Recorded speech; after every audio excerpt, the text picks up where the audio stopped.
There's been sound all around. In fact, the way that I knew where I was going was the buzz of the level as I was roaming around this place, trying to work out where I was going.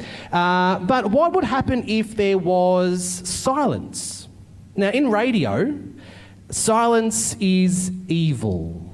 It's dead. It's something that we never celebrate nor encourage. But Michael Schubert from Byron Bay's Bay FM was intrigued by silence. He went on a quest to find out what silence actually was.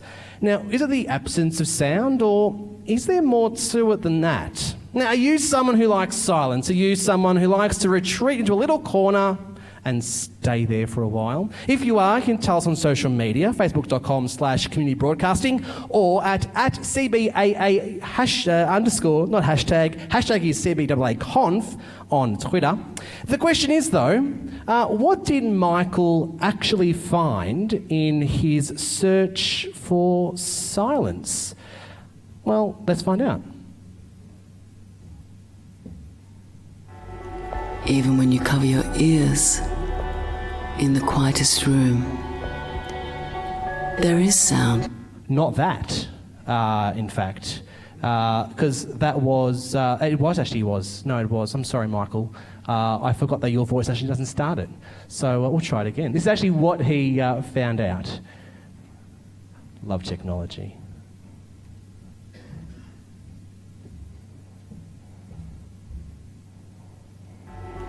Even when you cover your ears in the quietest room, there is sound. There is something. The search for silence will take some twists and turns.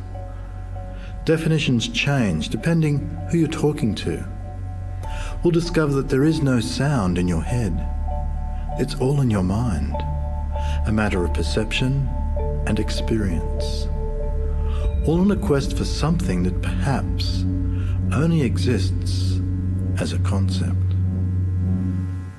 He found silence in the most amazing places, which we're going to be finding out this afternoon. But has his thought about silence actually changed since his quest to find it began?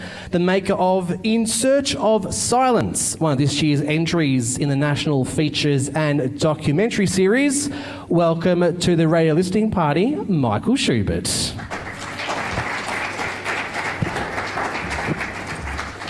Come join my party, Michael. Hey, Michael. Oh, look, and what's really good is we're both Michaels. So if you are listening, you've got no idea who we are. You know who's who. Now, Michael, you're a man of radio. You're a radio man. Yep. So why silence? It intrigued me. I found that it was fascinating to do something about a topic that is defined by what it's not. It's not sound. But then when you ask what silence is, you just get back to it's not sound. So something is defined by the absence of something. I mean, we have like absolute zero. You go down below zero, it gets colder and colder, we have absolute zero. But even with decibels, you can't go to zero. And so it's just a concept that we've got this word, we've got this thing, we talk about it, people have opinions about it, people have explanations for it, but you can't actually experience it. It's fascinating, because if we went silent for 8 seconds, which is all that I can ever go, because I get told off, there is still something going on. There's still something. I might not be speaking, but there's still something to hear. Something inside you, something in the environment. Well, that's the thing. There's the thing. The first place that you looked at was the Anechoic Chamber, okay? The place where apparently is the most silent place that you can ever imagine. What was it like being in that particular space? I'd wanted to go into an anechoic chamber since I found out they existed, because they are spaces that are deliberately designed to absorb all sound, which means in theory you hear nothing. And it turns out we have one in Australia, and so they let me in. I rang them and they were wonderful about that. In fact, they booked me hours from 9 till 2. That concerned me.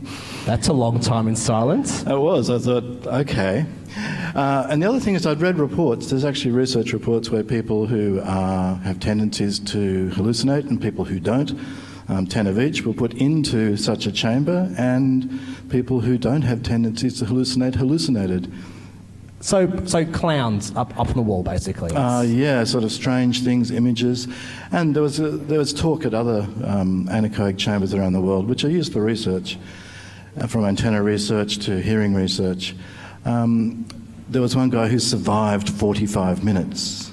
And it's like, well, what's that about? So people asked to be let out pretty quickly.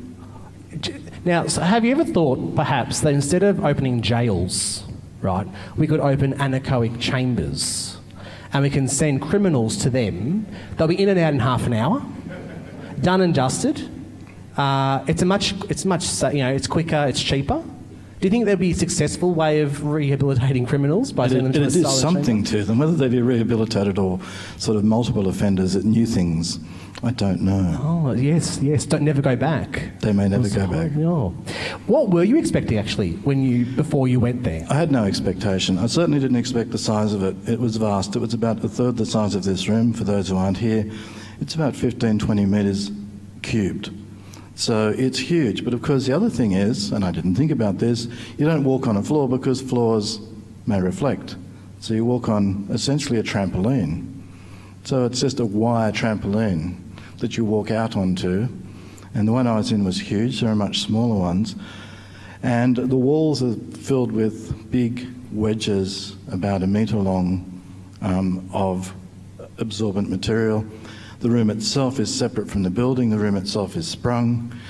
And when the door closed, and it suddenly, as you're walking across the threshold speaking to someone, and that's picked up in the documentary, the woman's voice changes and my voice changes because there is no reverb. And that's a really unusual thing. And then when she left me in there, I had brought a blindfold because she didn't want to turn the lights out. So she doesn't know this, but I brought a blindfold because I went, okay, I'm going to have the full experience. It's just a blindfold. There was nothing else with that. Just a blindfold. That's all you had. And blindfold and a microphone. Okay, that's okay. That's good. Did it add to your? No, there were no other things. Nothing other things. Okay, just making sure because no one would know. No other people either. Exactly. No people, no sound. No one would know what's going on. How did your idea of silence change over the course of exploring the documentary?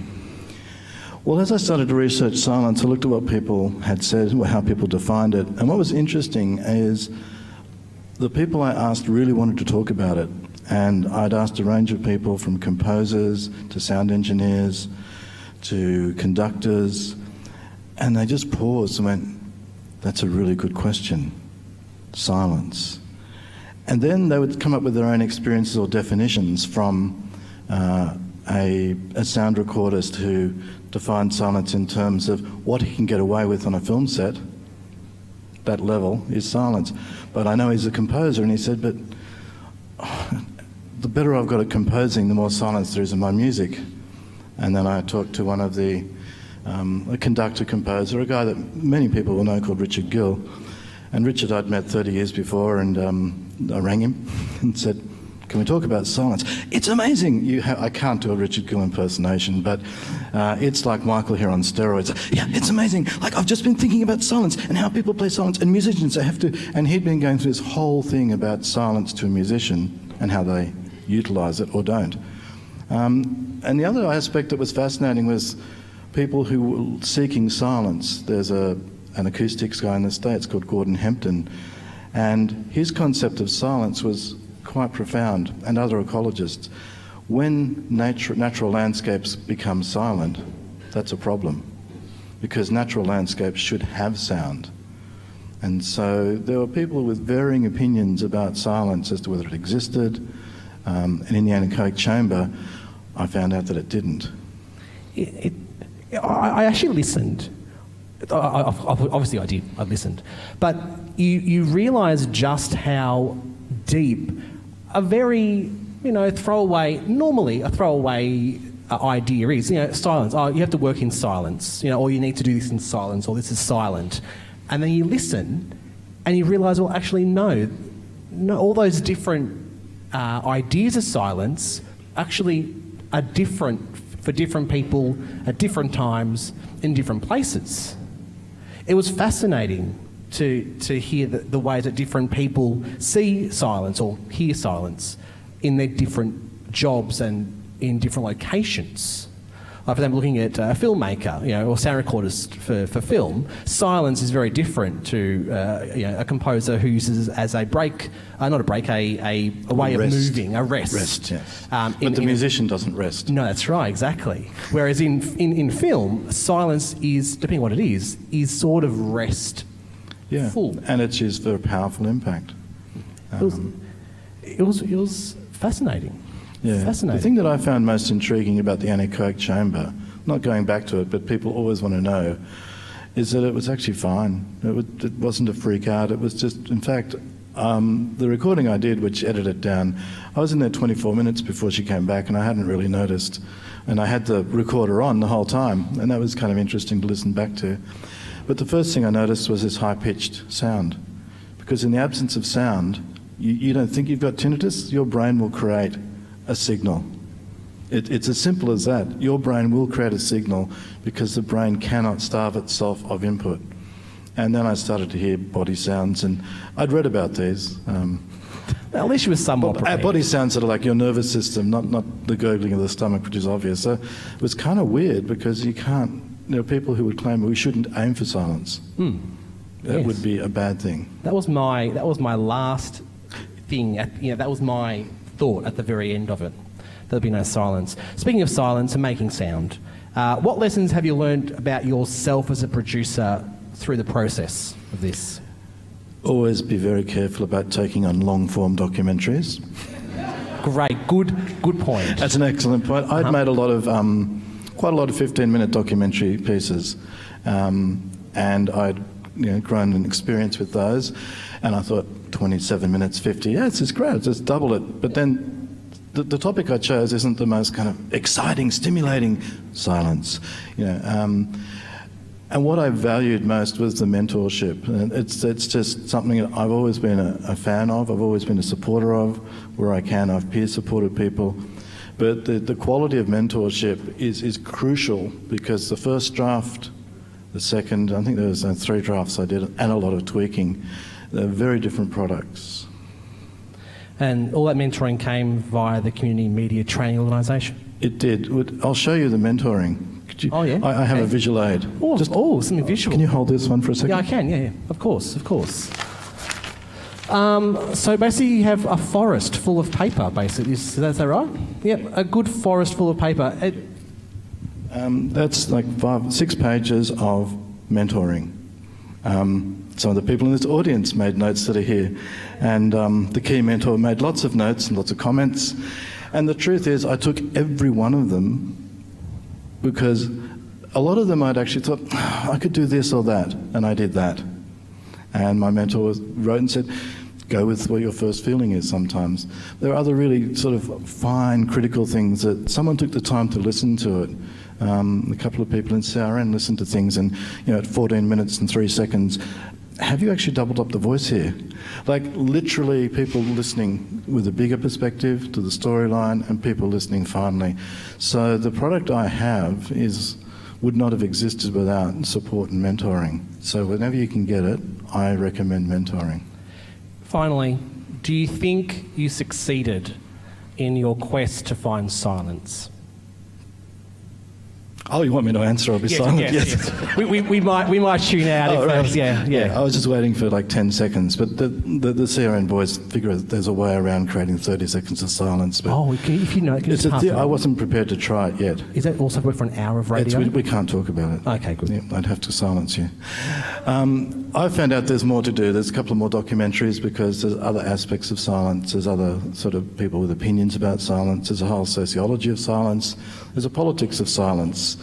There's the spiritual dimensions where people seek silence, and they're people I've either talked to and haven't put them on a doco yet, or I'm yet to talk to. So there's lots of opinions on silence. So will we see you, we'll hear another one of your docos in the next slot of the series? I can't say because it's silence. Oh, Michael Schubert, thank you for your non-silent work today. Michael Schubert from Bay FM here at the Radio Listening Party at the CBAA Conference. Thanks, Michael.